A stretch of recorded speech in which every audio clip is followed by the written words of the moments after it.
Il y a encore quelques jours, Rick Van Hout commençait à chercher des alternatives pour vendre ses fraises. Faute de pouvoir faire entrer du public dans ses parcelles, il avait même tout fait pour ralentir sa production. Cette année, on savait donc qu'il y avait confinement malheureusement, donc les gens ne pourraient pas sortir pour faire les cueillettes. Donc on a monté les tunnels, mais du coup on a tout ouvert.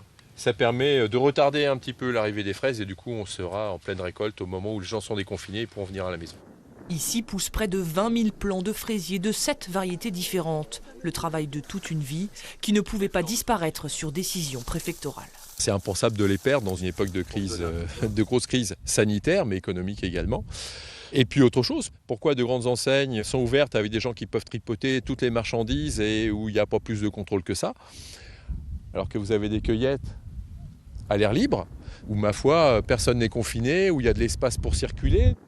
L'heure est donc au désherbage intense de ces rangs de fraisiers car le producteur envisage d'ouvrir la cueillette aux alentours du 20 mai et elle devra respecter quelques règles sanitaires.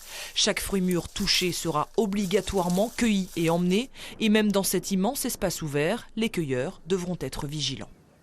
Dans un tunnel de fraises, vous avez 3 rangs, donc 3 buttes de fraisiers, 2 passe-pieds à chaque fois, donc c'est très facile de gérer le flux entrant et le flux sortant pour que les gens ne se croisent pas sur le même chemin.